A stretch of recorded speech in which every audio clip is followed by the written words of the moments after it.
Well, hello everybody out there in the YouTube verse. Well, this is I guess live show number 4. And I'm going to try to do this on Tuesdays. Hopefully if it doesn't conflict with anybody else that I'd like to watch on a Tuesday. So maybe eventually I'll give this show some sort of name for Tuesday. I'm not exactly sure. So, hello to Six that hopefully might still be there. I don't know. It looks like you just wrote that there hours ago. And two, Gear to be Luffy. What's up? Let's see. Trying to think of a name, what I could do, what to call this on a Tuesday. Maybe Titillating Tuesdays or something like that. I'm not sure. Plus, on top of that, I'm thinking about I'm gonna have to design some sort of intro.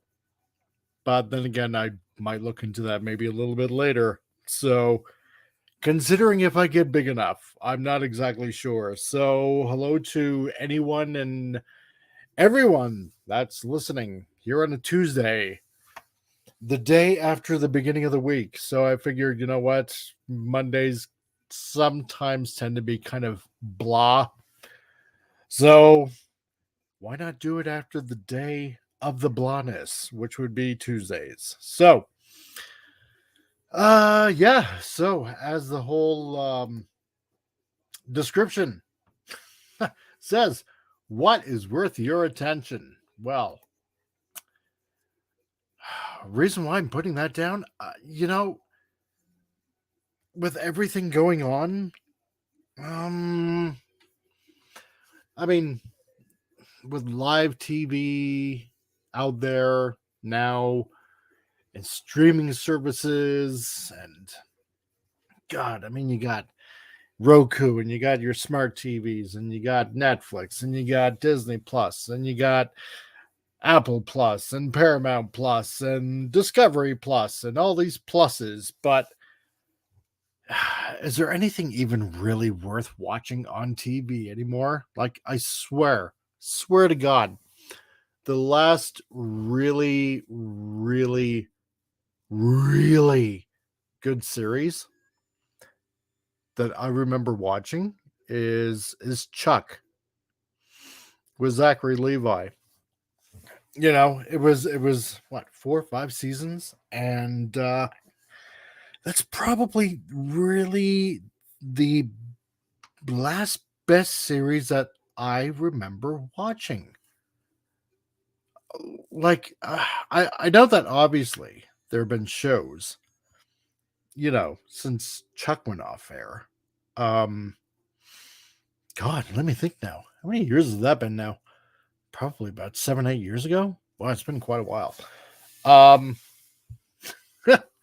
I mean, I know there's been like dozens of TV series that have been on the air, but I mean, has there been anything really good? Like, really good? So, you know, um, I'm thinking back, there's been, for example, Marvel Agents of S.H.I.E.L.D. I mean, it started off okay, when we were still in the whole new to the whole MCU, um, hype of everything and wondering if the movies were going to make crossovers with, Agents of S.H.I.E.L.D. and stuff like that. But I mean, what else? I mean, sure, Peacemaker was out a few months ago. I mean, and I gotta admit that was actually pretty good. It was. I do get a kick out of John Cena and the way he presented himself throughout the whole show, which was pretty good. So, hey, Bumblehide, how's it going? Patrick of the Prime. Nice to see you, buddy. Yeah, so we're just talking about, is there anything really good on TV anymore or any streaming service? Like, I swear to God, with all the shows that are going on, like, I don't know, Picard. I've been catching season 2 of Picard. Um, what's up? I'm racking my brain, and yeah, I've been watching. God help me, I've been watching Picard season 2, and that thing is just a mess. The whole entire show. I don't even know why I'm torturing myself by watching it. Probably just to see how ridiculously bad it gets. And each and every week, it does not fail. So that's it's not good. It's just not good. I've been watching Halo, and you know what? That's not bad. I know it kind of betrays the game somewhat, but then again, for a lot of years, I haven't been a heavy gamer. And to be quite honest, I've only played like maybe the first game of Halo. And it's not, hmm, how should I put it? Halo, it's not bad, but you almost get this Mandalorian vibe to it. But I don't know. It's almost just like another sci-fi show. Seriously, do we need to subscribe to all of the streaming services? You know what? No, because to be quite honest, I don't even subscribe to a lot of them. You know, there's, well, I mean, look, you got, like I mentioned before, you got Disney Plus, and you got Discovery Plus, and you got Tubi, and then you got Roku, and you got Paramount Plus, and Amazon Prime, and you got dozens upon dozens of streaming services up the wazoo, right? I don't even have cable anymore, and I haven't for quite a few months, right? And I did this before, like a few years ago, and I really honestly did not miss TV.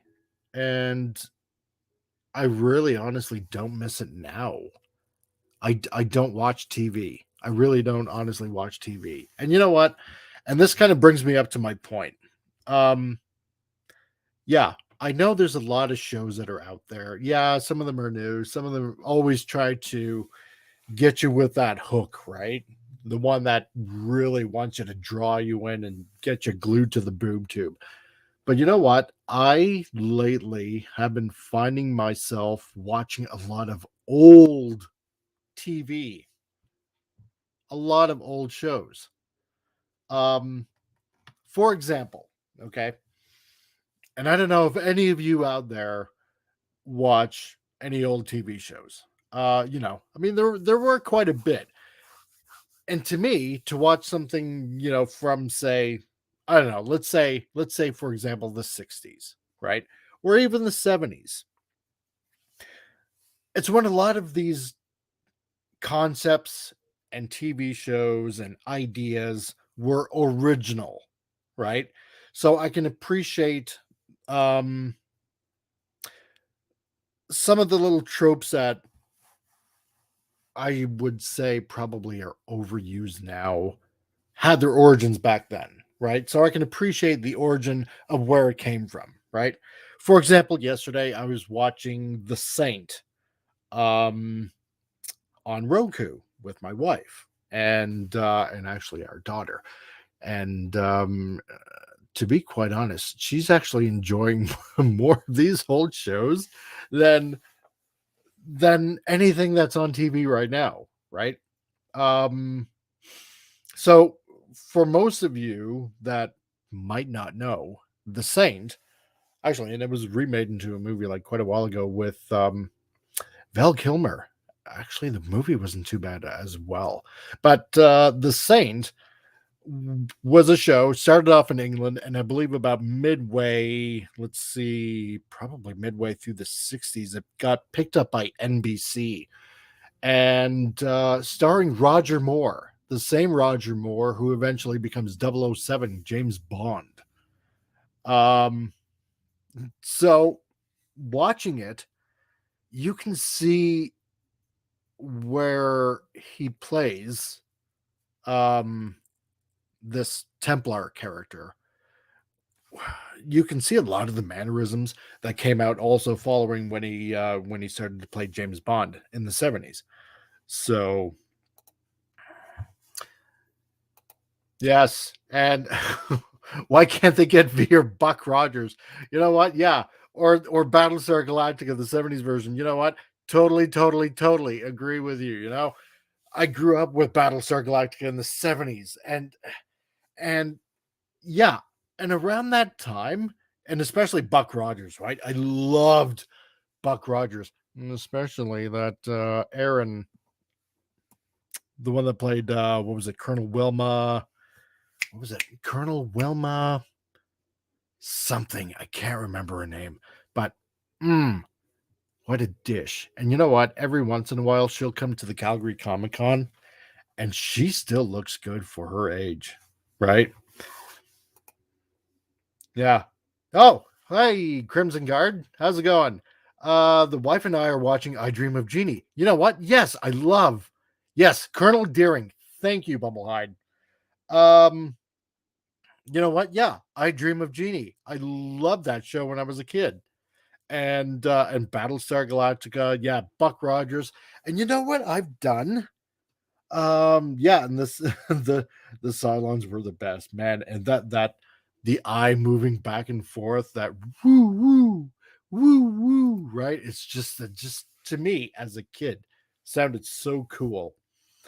Um, yeah, because I remember sitting down late 70s and I'm watching these shows with my dad, and it was just so cool and so original.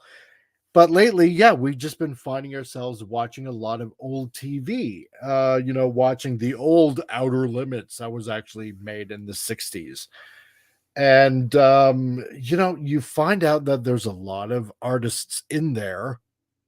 Uh I shouldn't say artists, actors and actresses that were in old shows like that ended up in a lot of older shows.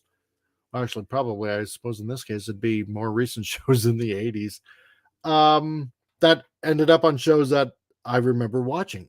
For example, Robert Culp, if you happen to remember that name, Robert Culp was in a few episodes of The Outer Limits back in the 60s. Robert Culp was also the FBI agent that was in The Greatest American Hero. And I remember watching The Greatest American Hero because I thought it was just so fantastically awesome of, aliens pick this guy just, in the middle of the woods, or no, sorry, it was actually the desert with a bunch of rowdy high school students, and essentially give him a super suit to which he ends up losing the instructions, right? And I thought, you know what, as a kid, wouldn't it just be fantastic if, you could just put on a suit and then all of a sudden you had these superpowers that you could do all these super things with. And of course, it helped that, it had one of the most memorable intros that pretty much everybody remembers to this day, right? Believe it or not, I'm walking on air.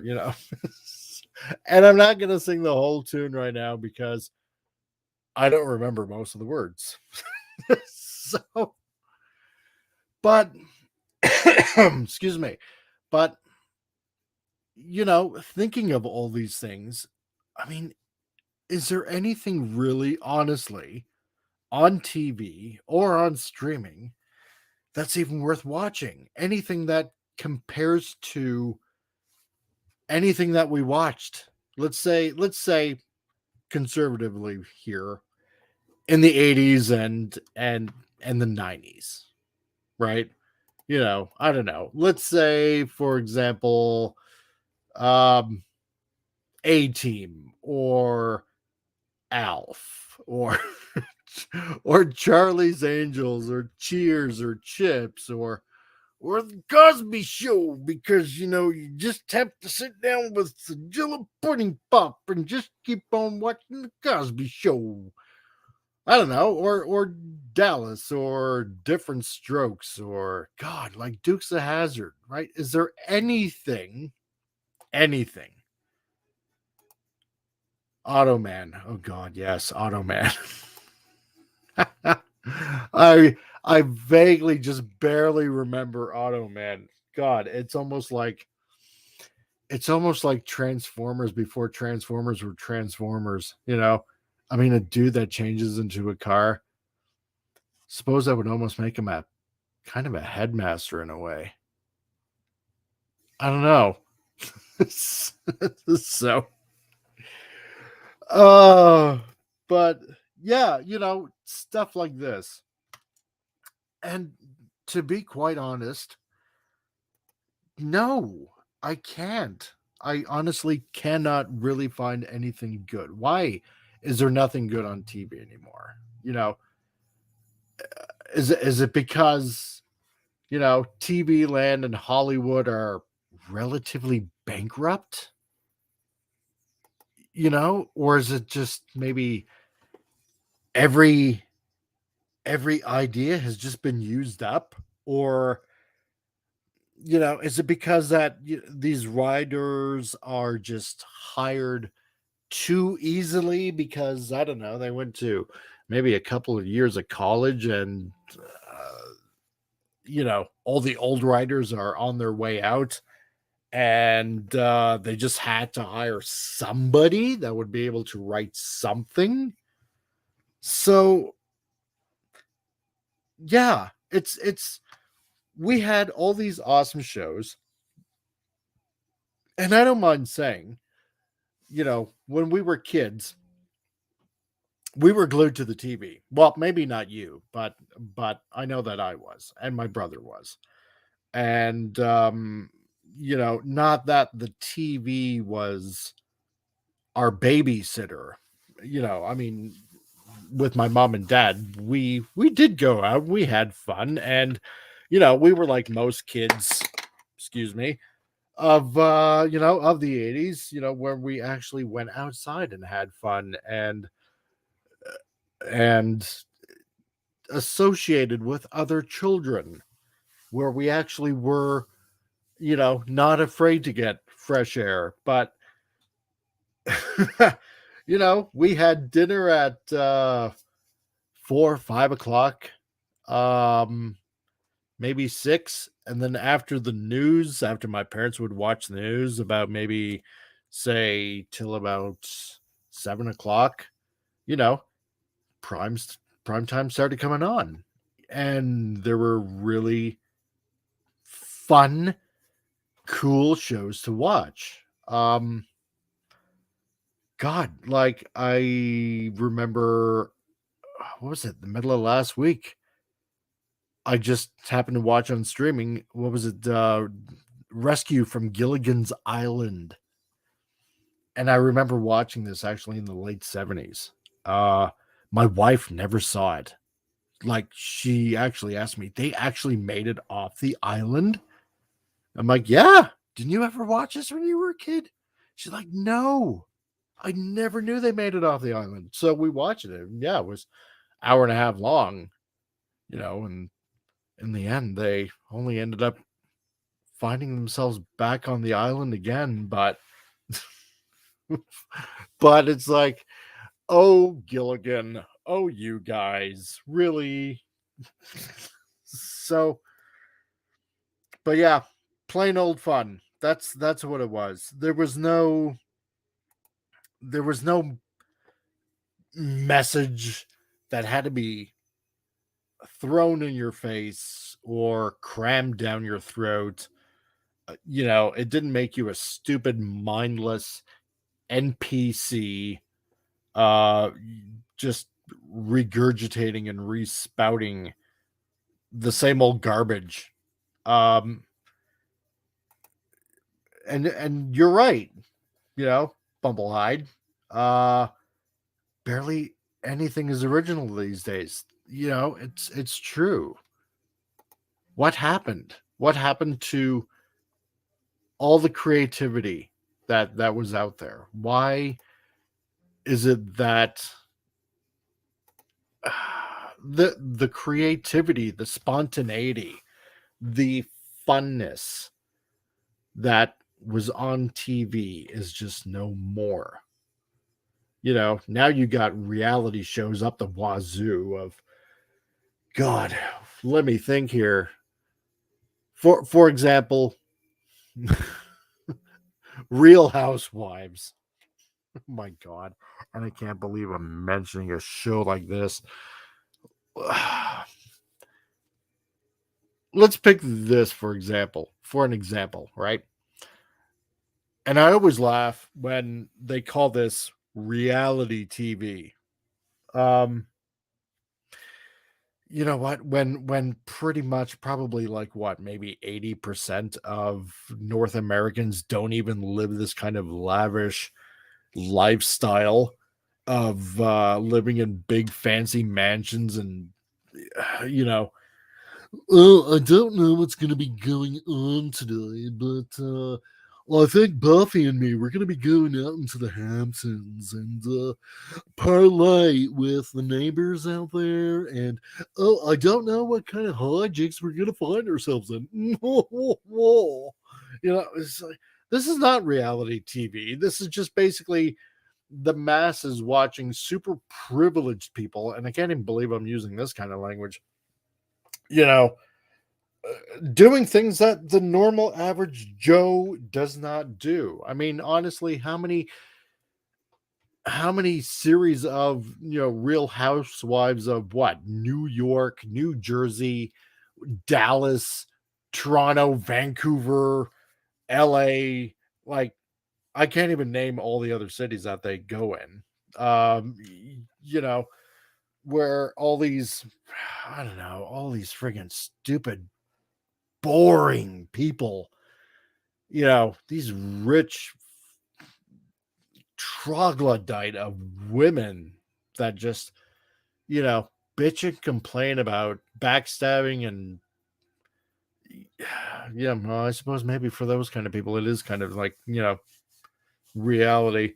But or then you have these other shows that are on that just go on about, I don't know, of plastic like God, how many plastic surgery shows do I have to friggin' watch? Like um there's one botched, there's I don't know how many of them on Discovery Plus.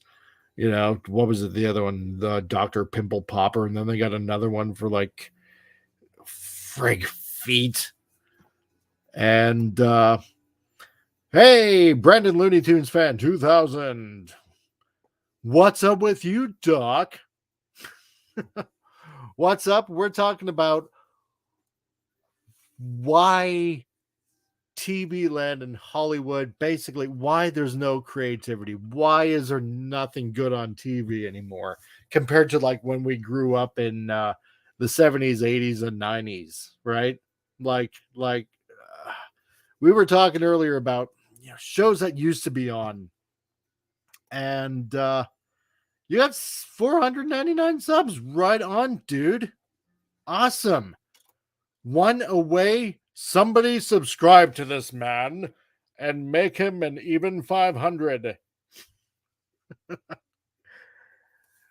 That's awesome, dude. Congratulations. I hope you make it 2000 soon. So I myself, I believe I'm almost at 250. So I'm almost half of where you're at right now.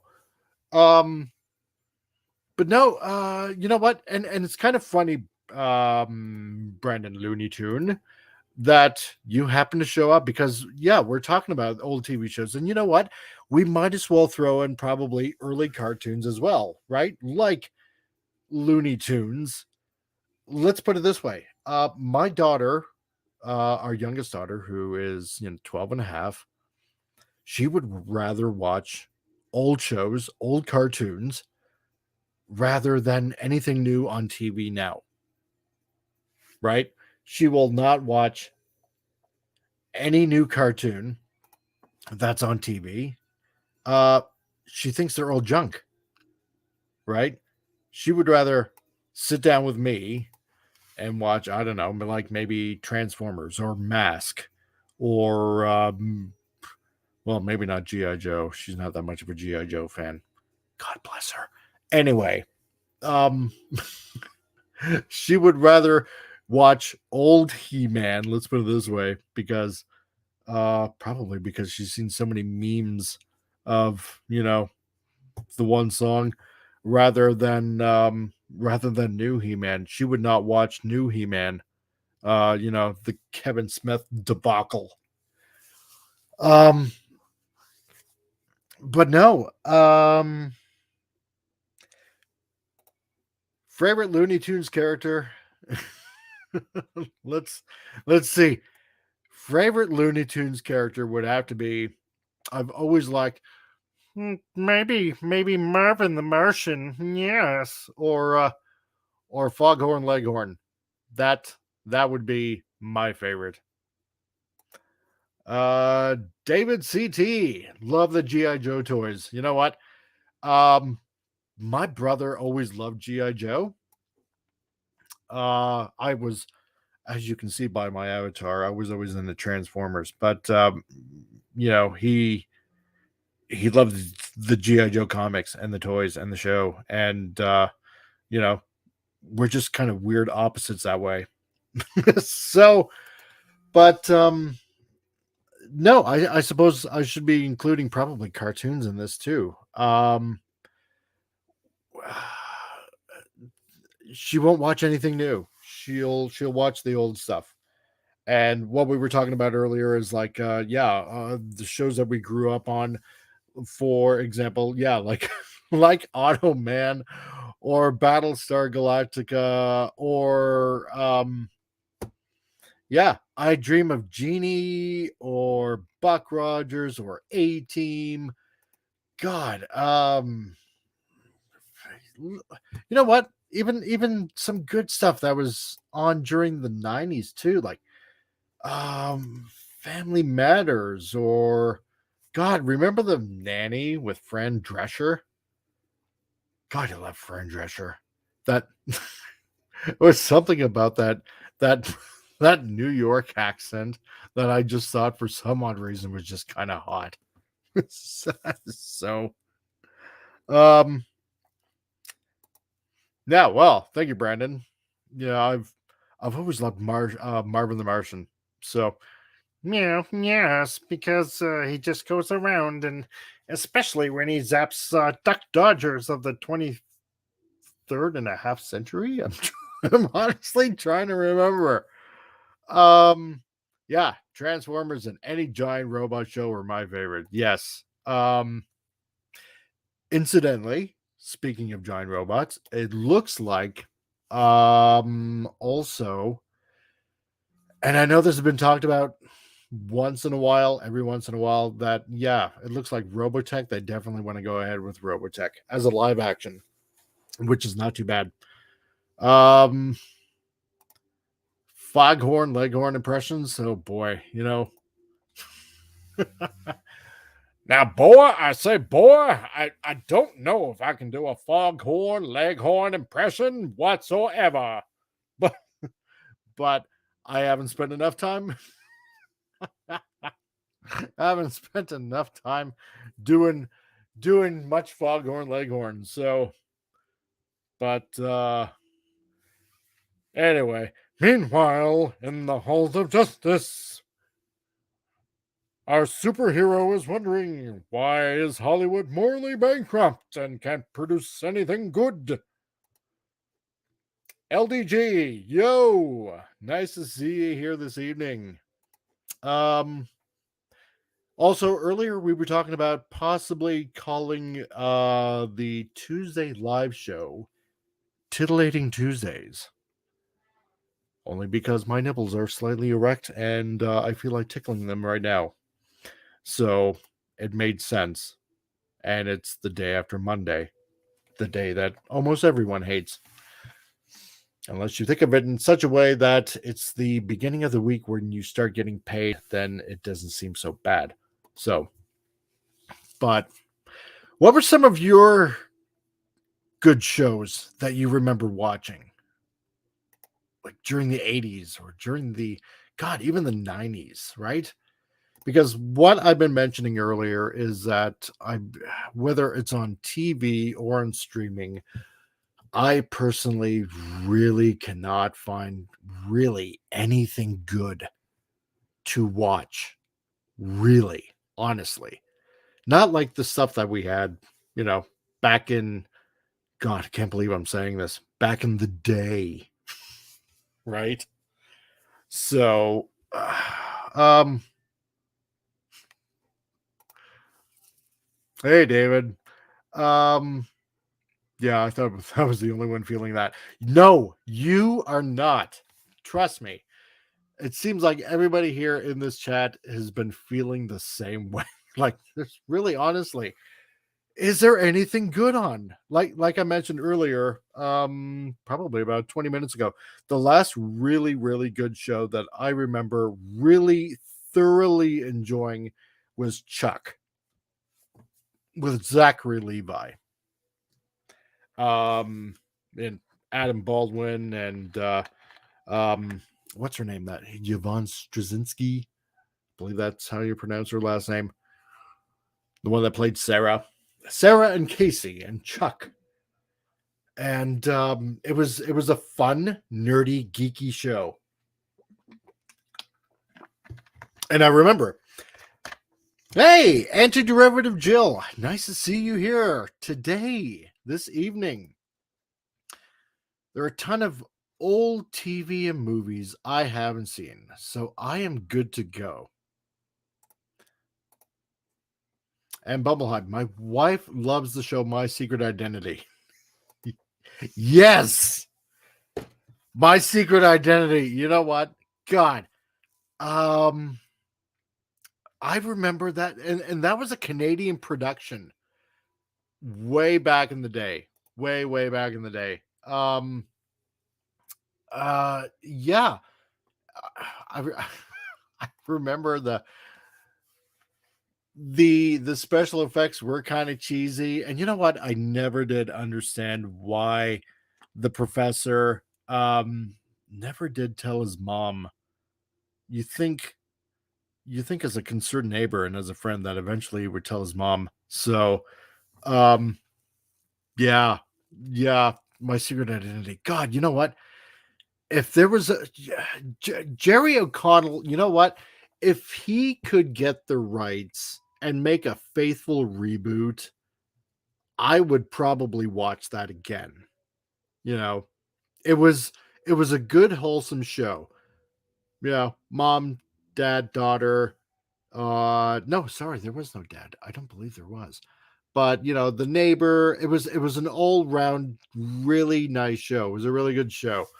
And I love the fact that he had to get around in the air with aerosol cans. Oh my god. And then thinking back in the 80s about the whole the whole thing about aerosol cans and how it's causing greenhouse gases. And I'm thinking, God, he's really adding something to the environment there, isn't he? Any derivative Jill, I hear the new season of Better Call Saul is good, but I haven't gotten around to it yet. You know what? I've been hearing uh things about that show as well. I haven't really caught the show. I don't even know what the show is about. Um and Crimson Guard, Android Daughter. I don't think I've ever heard of Android Daughter. Really, honest to God. Uh Enlighten me, Crimson, as to what Android Daughter is. Unless you're talking about oh god, no, I better not say. Unless you're talking about the the Sarah Connor Chronicles. That was on Fox, where a female daughter Terminator goes back. I'm kidding. I know it's not that show. I just couldn't help myself. Um, but what was oh, it's a Breaking Bad prequel. Oh, really? You know what? To be quite honest, I haven't even watched Breaking Bad. Like I know a lot of people have. Um I really have not watched Breaking Bad. Um and I know that a lot of people make references to it. So maybe I will actually take a peek at it. Um Small Wonder. Why does that sound vaguely familiar? I honestly do not remember. Um well, that explains it. It probably does. So, okay. Well, then, you know what, Jill? As you have mentioned it, I will check it out. I don't know what season it's in, but God, depending on how many other things I got to catch up on, I'm just starting to get through season 2 of the Orville. So, you know what? No, actually, God, okay, there's one show right there that I've actually started to catch. The Orville. It's Seth MacFarlane, and it's you know what? It's actually basically more Star Trek than Star Trek currently right now is. You know, yeah, it's got its funny points to it, I suppose, in MacFarlane's style.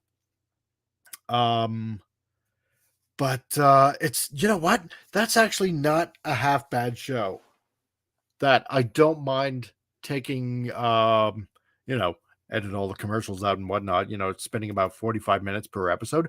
That's actually not too bad of a show that I don't mind watching. So, okay. So I will put Orville up there. That's pretty good.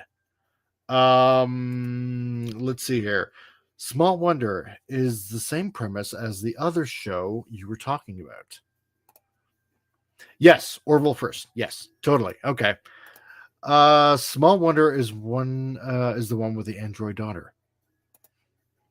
You know what? Honestly, I don't really think I've ever heard of it. I'm gonna have to probably catch that. Um, but yeah, okay. So there is the Orville. And now that we have anti-derivative Jill here, there is a season 3. And so I believe that comes out probably in a month, season 3, if I'm not mistaken. So I'm really gonna have to catch up. Um, what else? What else used to be good that was on? Because honestly, uh, a lot of the shows that are out now are just remakes from shows from the 80s. June 2nd. There you go. Thank you, Jill. Um, oh wow, so that means we're like less than a month away. Oh my god. Okay. Well then I'm really gonna have to catch up. Yeah, 30 days. So the countdown is on. I'm sure if I can watch an episode every 2 to 3 days, I'll catch up in no time. Um but yeah, okay. Let's take it this way, okay? We got several shows right now that are reboots of shows from the 80s, okay? So we had a few years ago we had like Knight Rider, which was not good. Crimson Guard, yeah, Twilight Zone, the new Twilight Zone that's out now. Oh my god, it just makes me want to vomit. I'm sorry. What else do we have? We got the MacGyver reboot. We have God, what's the other one? Um Magnum PI, that reboot, right? Like, and that's just garbage. Oh my god. Like I caught a little bit of that and it's just bad, right? So, and then what we had Roseanne like back in the late 80s, and of course, now it's like it's Roseanne without Roseanne, so there's no point in calling it that. And that's just garbage, right? It's like, what's the point of even having a show where it was always about, Roseanne being the main character, and now you don't even have her. So it's like, what's even the point of being on anymore? Tales from the Dark Side. Actually, yeah. Isn't that like a remake of Tales from the Crypt? Is that any good? Black Mirror is the new Twilight Zone. Really? Interesting. Hey, Lenrod, nice to see you. And thank you for dropping in. I really appreciate it. Oh, yuck. The Magnum PI remake is so bad. Yeah, that's what I've been hearing, yeah, my aunt loves the original Hawaii Five-O. Yes, yes. Bumblehide, totally agree. God, Hawaii Five-O, that was the best. It had probably like one of the most iconic intros ever.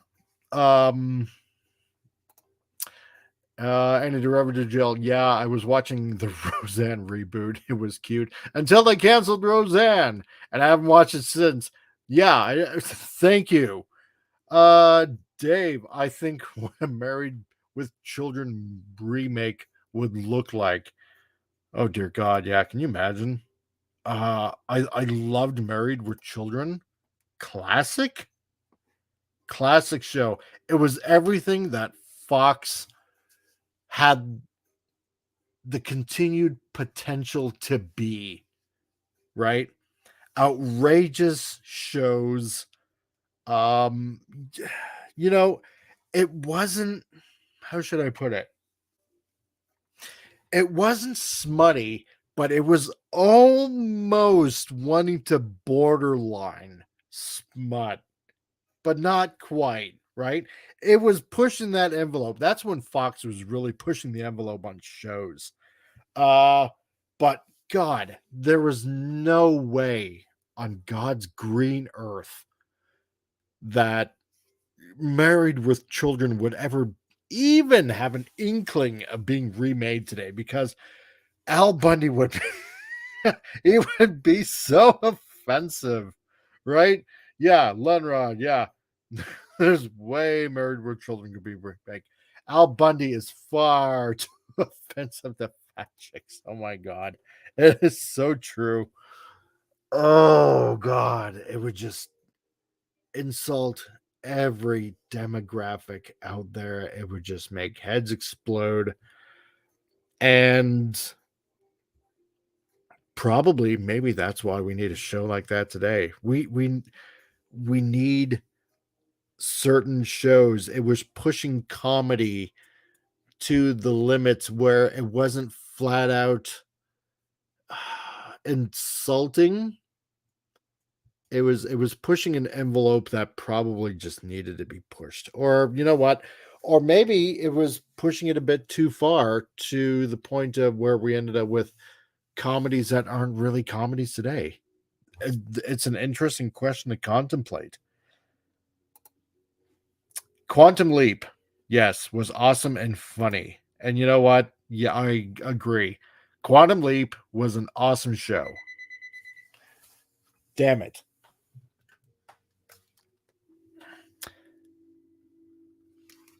And that's not for me. So, yeah. I've heard a current rumor out that they want to bring Quantum Leap back. In the search for Sam Beckett. Now, of course, it's going to be awfully hard to replace. God, I'm honestly trying to remember.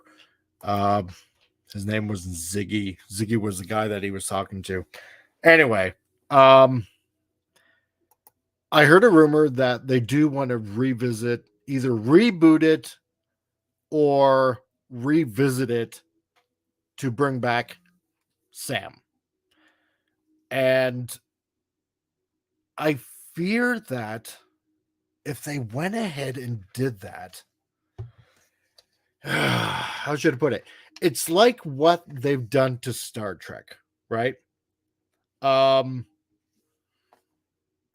and yes, if Scott Bakula isn't on board, I want nothing to do with it either. I totally agree with you, Lenrod. Al, yes, thank you, Jill. Um, with Al not being there, it's the dynamic isn't going to work. I'm sorry, it's just honestly not. I love Scott Bakula and Buddy that played Al. I the dynamic was there, the chemistry was there. But if they try to bring it into the now, unless the writing was good, and that's a big if, considering, they're going to replace Al with probably some blue-haired woman that probably has absolutely no sense of humor whatsoever. And you know what's going to end up happening? Now, I know in Quantum Leap that there was, yeah, good luck. Good writing, exactly.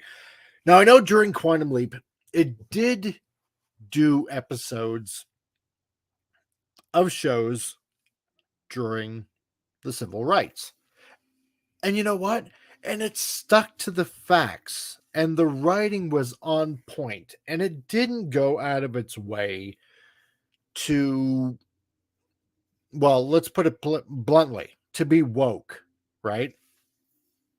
Because if they did that nowadays, oh my God, can you imagine the stories that they would be writing? Everything would be focused on racism. Everything would be about, white man bad, and how you've shortchanged black people or Asian people or God, or even some sort of LGBTQRSTUV alphabet mafia kind of crap. That's what would end up. And if they decide to revisit it, it's like what Discovery and Picard are to Star Trek now. It would just forever soil it. It's like what Chris Chibnall did with Doctor Who, right? With Jodie Whittaker, and everybody knows what I'm talking about, with Timeless Children. Just going back and just disrupting the crap out of the canon.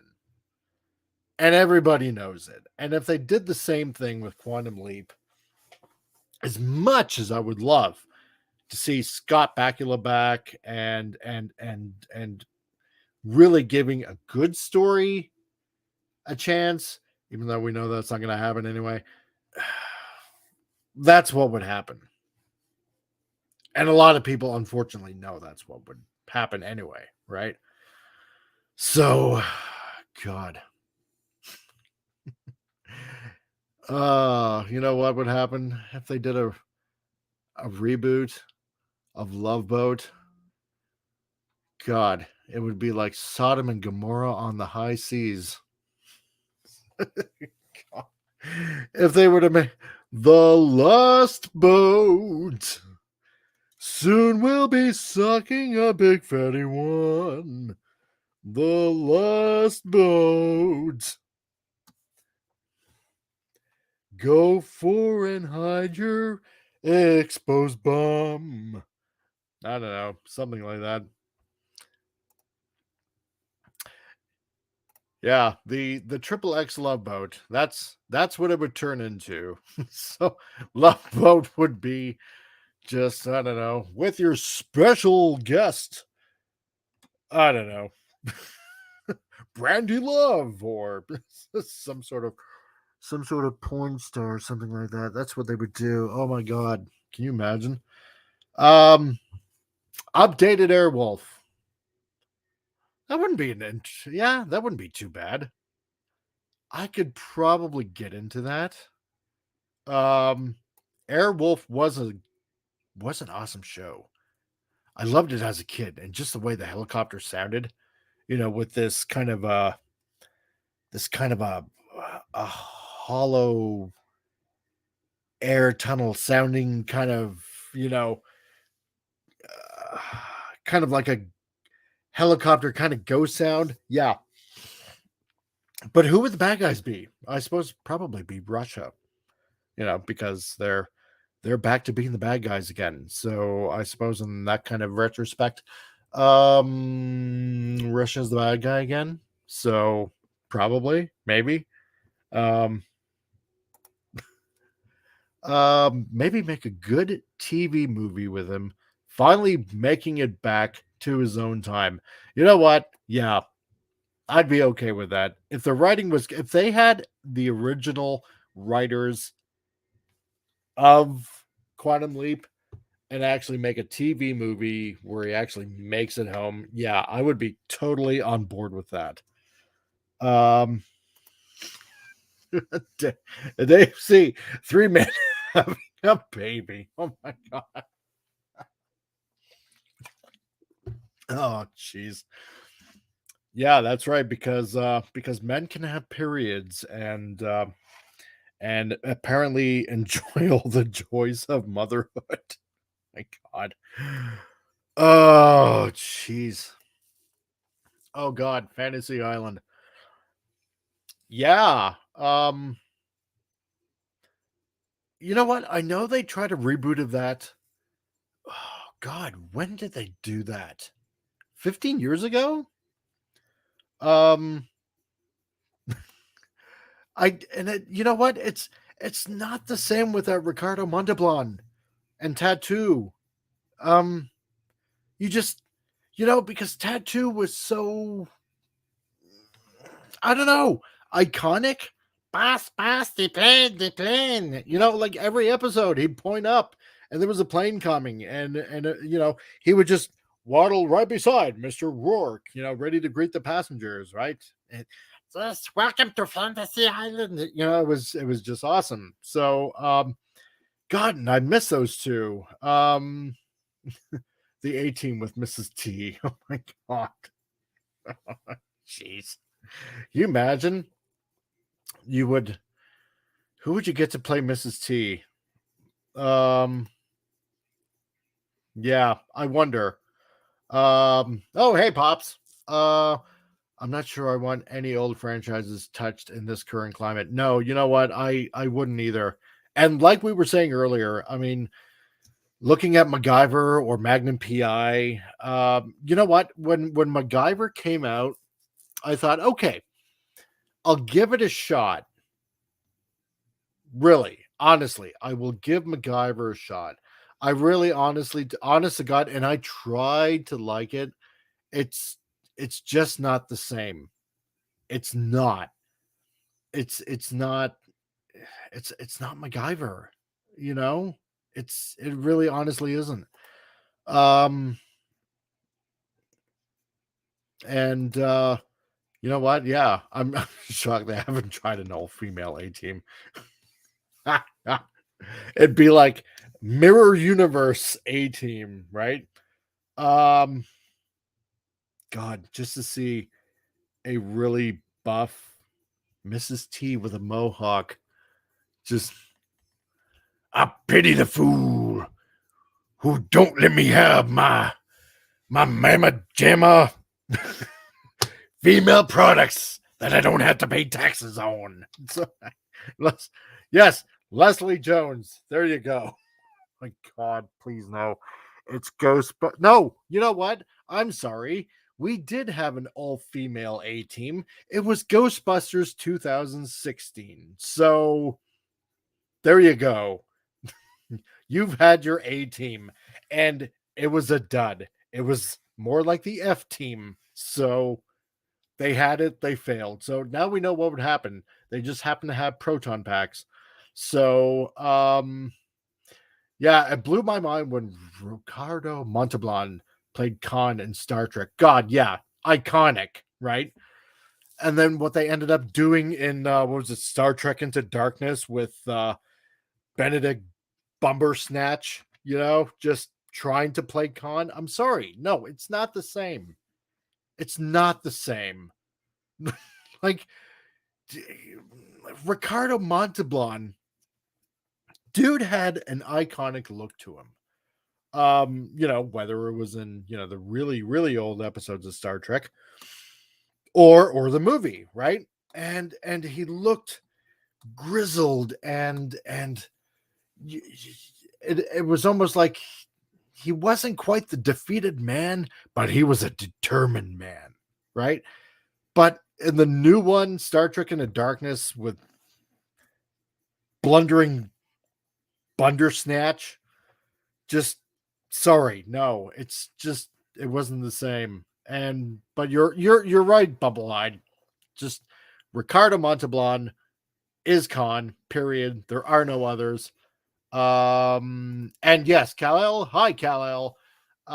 Yeah, Fantasy Island movie was released in 2020. Really? God, I can't imagine if that would be actually any good. Or not. Is that even possible? Probably not. I don't know. What else? Asking anyone to be Richard Dean Anderson is a setup for failure. You are so right, Andy Driver to Jill. Oh my God. See, and that's what I'm talking about. That's why I thought I'll try to give that MacGyver series a chance, right?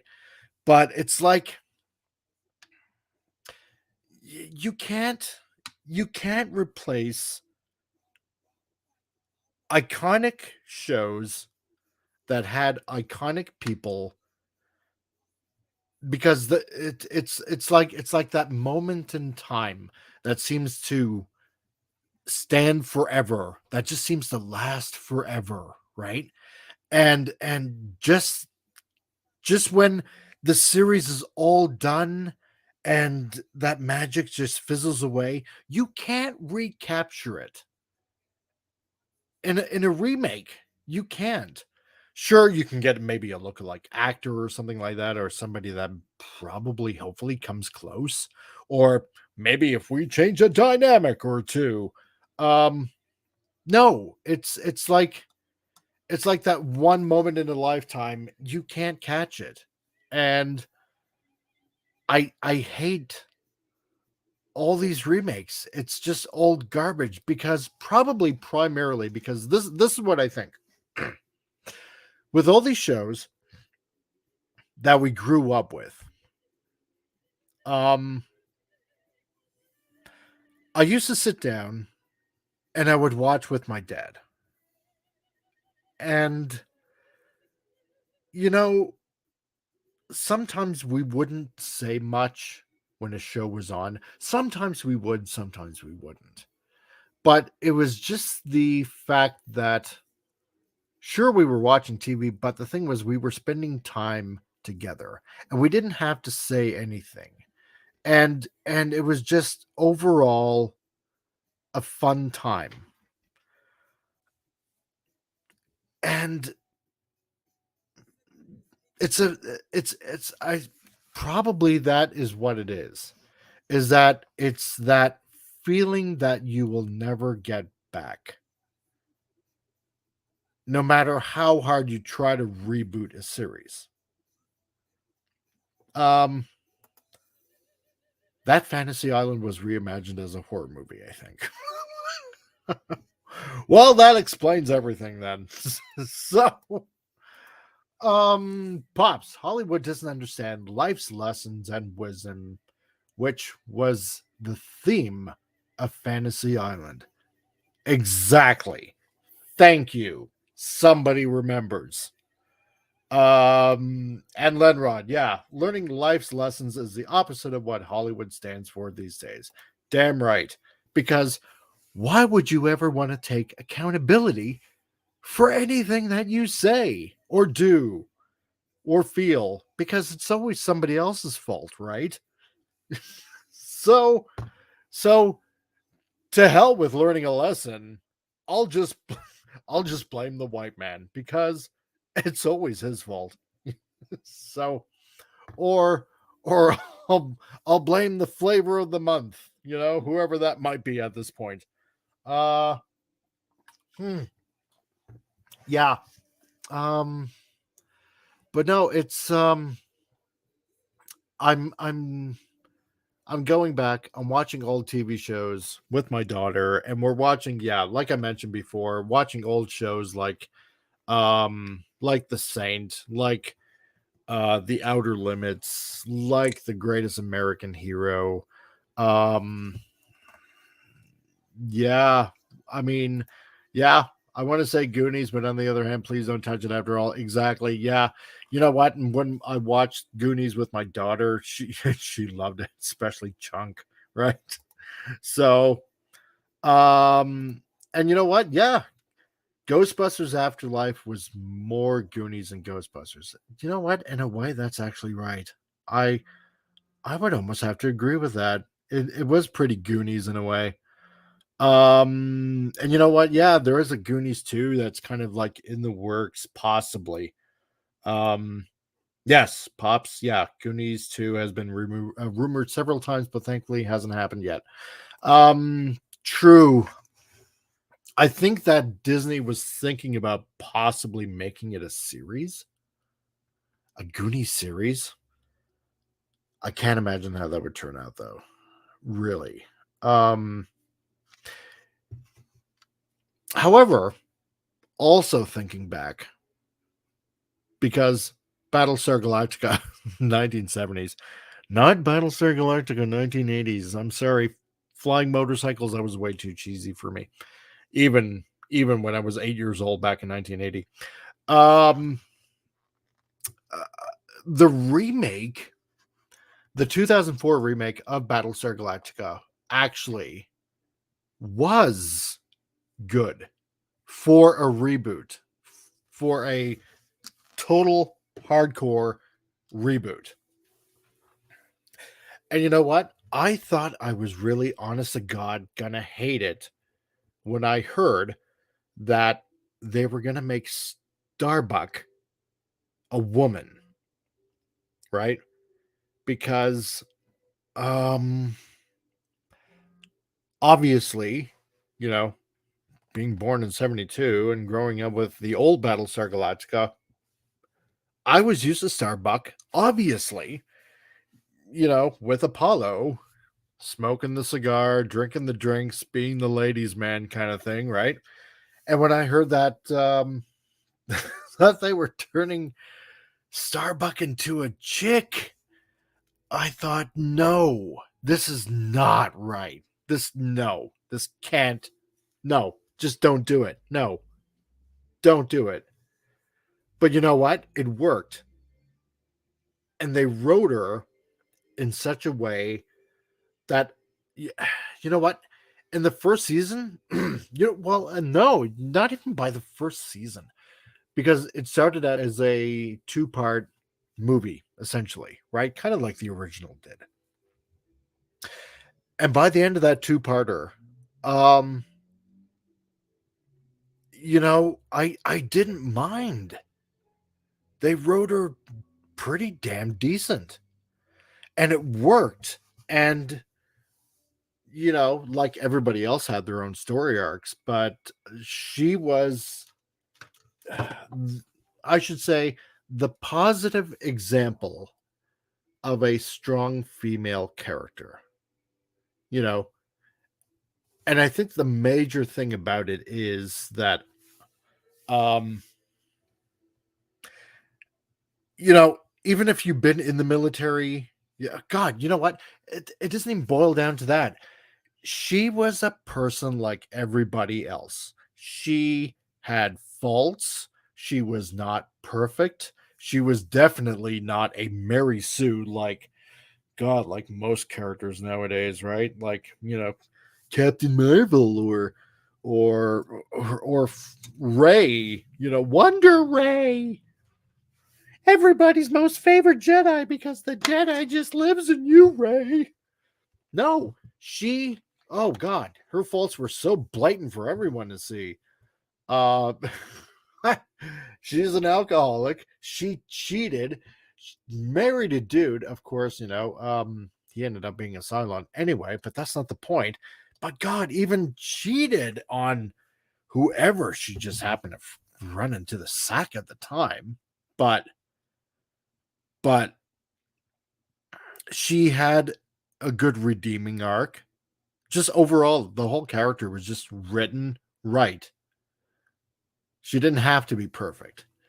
On the contrary, it was awesome that she had all these faults.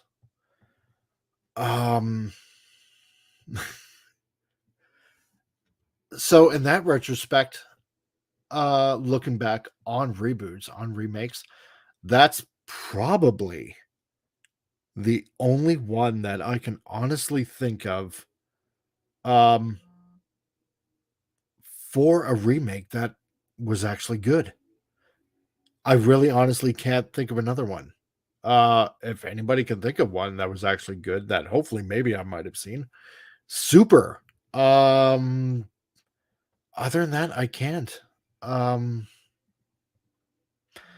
But no, it's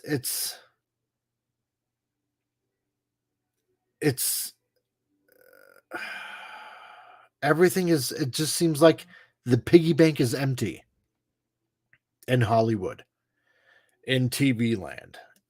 It seems like everybody's run out of ideas, and there's nothing new under the sun. And maybe one way to go forward is to just look back on what we did have and to take some of those old values and maybe those old morals and realize that, you know what, things were good back then. We don't need to change anything. We don't need to, reinvent the wheel. Let's let other people out there that actually have talent, you know, like like the old saying goes, if you've ever been on a construction site, and especially if you've had a supervisor that really honestly shouldn't be a supervisor, um, like they say, it's not who you know, it's who you blow.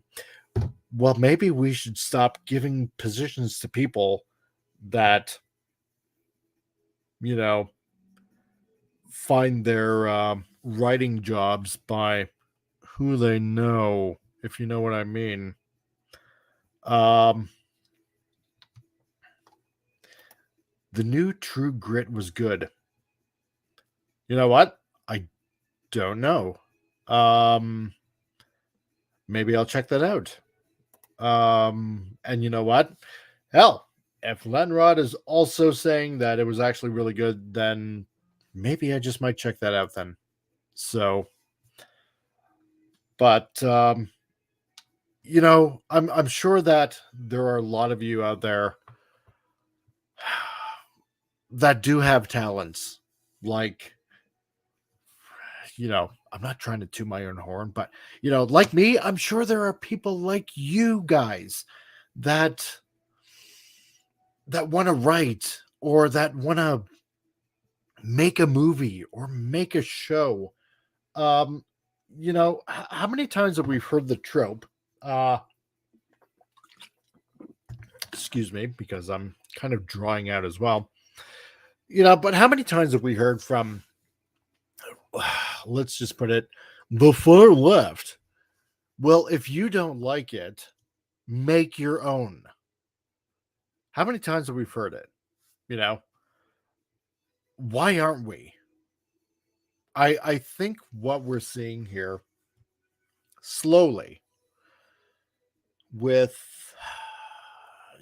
social media services that are coming online here and there. Now that Elon Musk has bought in Twitter, you know what? It counter conservatism is the new counterculture. Remember when punks were around? fighting against the system, eh? Out there, fight the system. The system's the problem. Conservatism is now the new counterculture. Okay? Why aren't we making our own systems? Why aren't we making our own studios? I know Daily Wire started to make a few films and whatnot. Not that I listen to a lot of Ben Shapiro, but you know, if places like Warner Brothers and Paramount and Fox and God, Disney, and you know what? If these big name studios just can't produce anything original anymore, then maybe it's up to people like us to start producing something really original.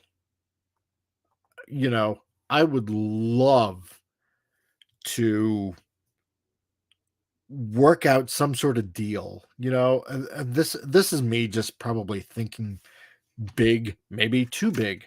But you know what? Sometimes if you don't dream big, things don't happen.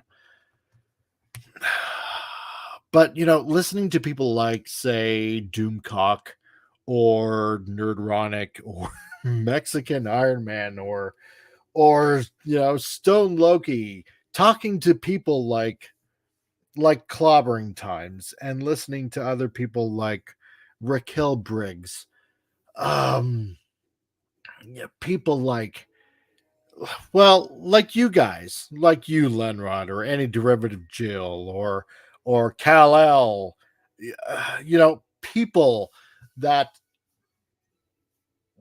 we've all talked to each other. We've all listened to people that think alike. We all got probably talents that we can all help each other with.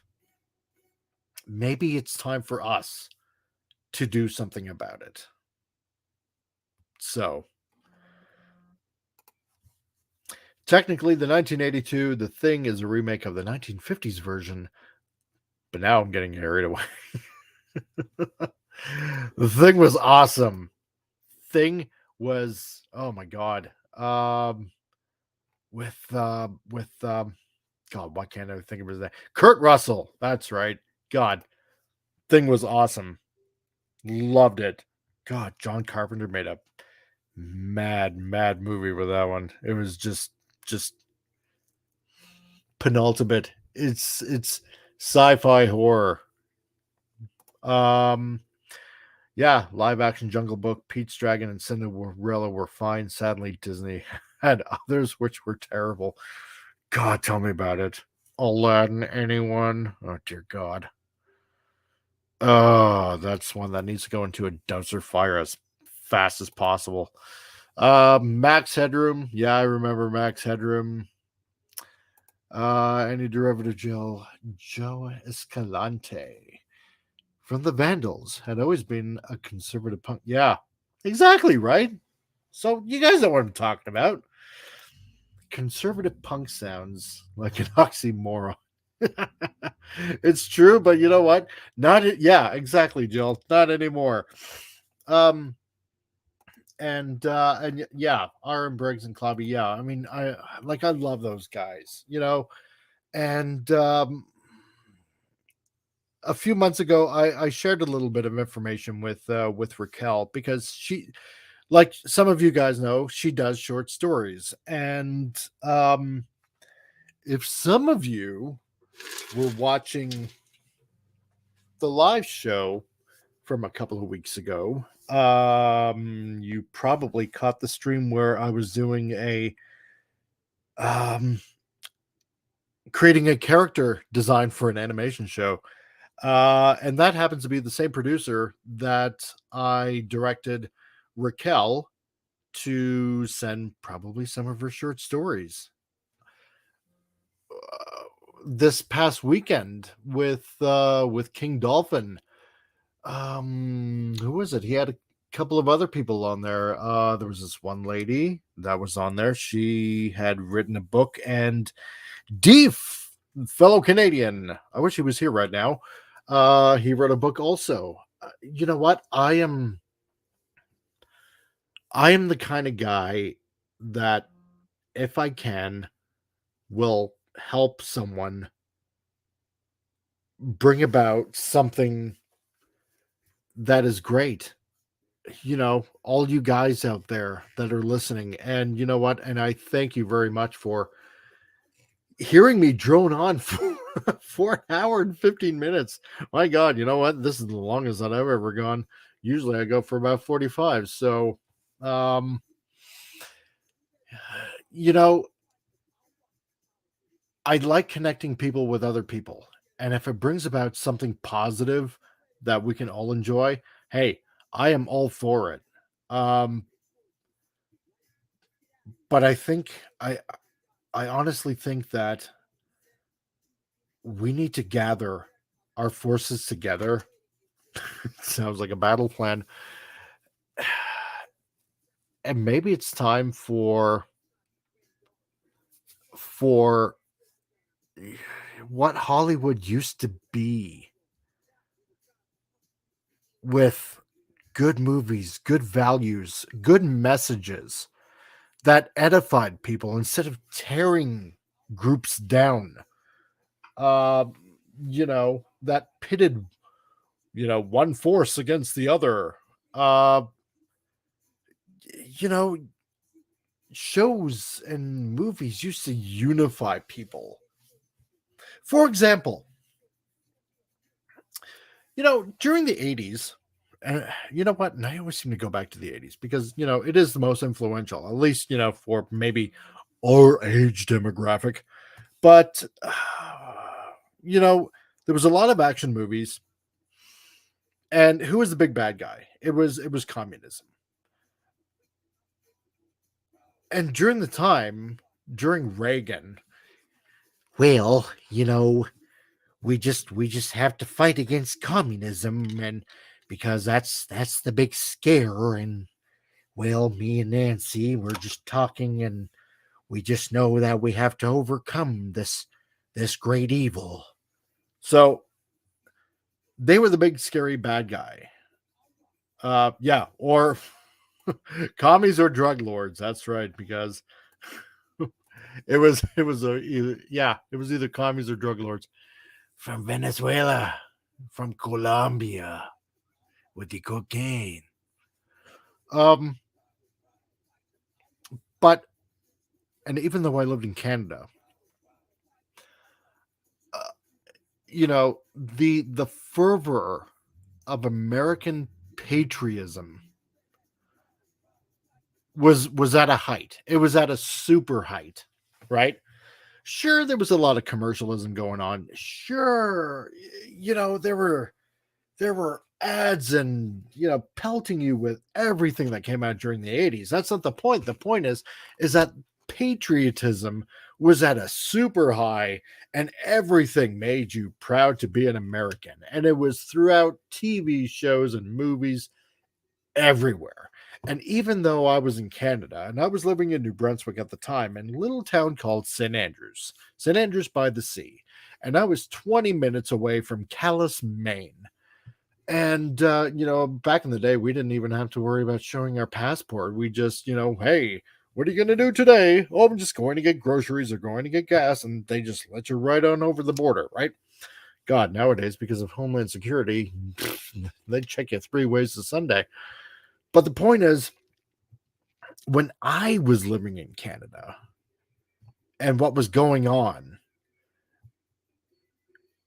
I this is gonna sound crazy, but maybe not too crazy, but it made me want to move to the US. It made me want to actually be an American. And I actually kind of felt bad that I was Canadian. Just Canada sucks, but then again, that's the work of media, right?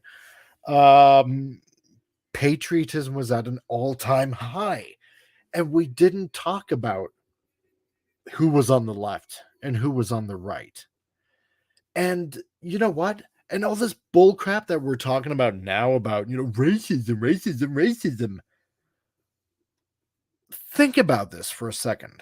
Honestly, with all the movies and all the TV shows that we had growing up, A Team, and I know I'm probably going to rehash a few things here. A Team. Um, you know what? Cagney and Lacey. Yeah, the two women there. Okay. Or Charlie's Angels. Or you know what? Or Chips. And I'm listing these for a very good reason. And if you follow me, then you catch where I'm going with this. Different Strokes, right? Facts of Life, Family Matters, stuff like that, shows like that. You know why I'm listing these? First of all, and I'm quoting Michael Jackson here, it didn't matter if you were black or white. Think about that. Okay? Think about it. We had, and I hate using color because to me it doesn't matter. If you're a decent human being, that's all that matters in the world. But you know what? We had white, we had black action stars. We had native action stars. We had, you know what? We had every color you could probably think of as an action star. We had them in TV shows. For frig's sake, let's look at this, for example. Different Strokes. Okay? White man with a white daughter. What does he do? He adopts and he loves two black kids. I'm pretty sure with shows like that, we were pretty much over racism. We didn't give a shit. Excuse the language. And God, I hope I don't get a strike because I just swore. But we didn't give a crap back in the day if you were black or white. We didn't care if you were Chinese or Japanese, or we didn't give a damn if you were Indian or whatever. It didn't matter. It didn't matter. Shows like Charlie's Angels, Cagney and Lacey, stuff like that. You know what? It didn't matter. Or The Bionic Woman. Another perfect example. It didn't matter if you were a woman or not. Didn't matter what sex you were. For the most part, they weren't, flying off the handle about how they were being treated unequally or anything like that. It was just a good, fun, honest show. That's all. We didn't objectify. We didn't say how useless a person was. Yeah, that should be called out for gentrification today. You got that right. But we didn't care. We were, you know what? Realistically, we were way past it by this point. We were past it throughout the 90s. We didn't think about it whatsoever. We, Generation X, for the most part, we were over it. We knew. We all got along. We were kids and we played with each other, and it didn't matter if you were a boy or a girl. It didn't matter what color you were. That's what we need to bring back. Stuff like that. Yeah. Bionic Woman did get a reboot in 2004, 2005. I know it was a flop, and I wish I probably caught it more because I think it did have potential. But then again, I didn't watch enough episodes. So, but like you guys, to me, it doesn't matter if you're a guy or girl. I don't care if you're black or white or yellow or purple with pink polka dots. I couldn't give a crap. All that matters to me, and all that should matter to anyone, is that you're not an ass. That's all that matters. You treat me right, I'll treat you right. That's all there is to it. And I think that's probably what we all have to get back to. So, you know what? With things going on, let's say, for example, what's going on with Disney, right? People are speaking with their wallets. Stock is down to probably by now around $100 a share, more than likely. People are speaking. People have had enough. People aren't putting up with this kind of crap anymore. And now we're all really talking with our wallets. And I think it's about time that that we all turn off the boob tube and send a real message. Because you know what?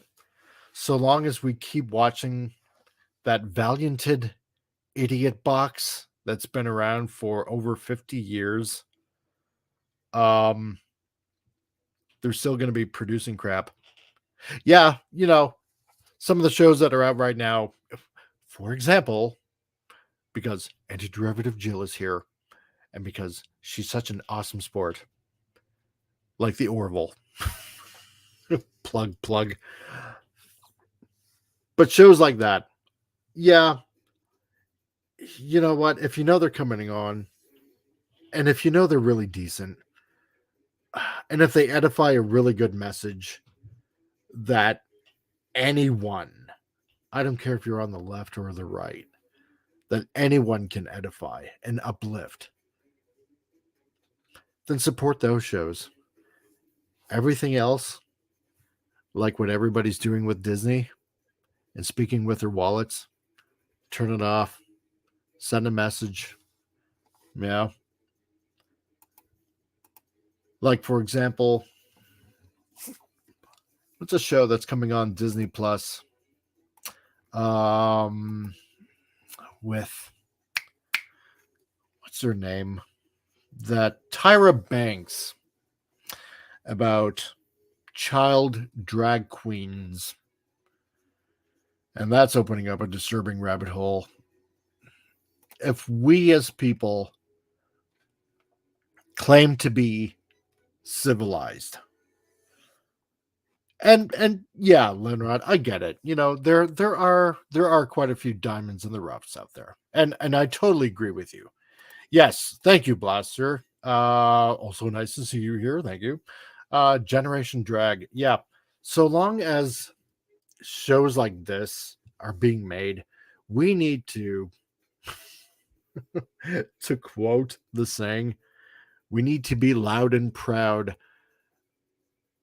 Let's be proud of the decency that all of us as a civilization should be.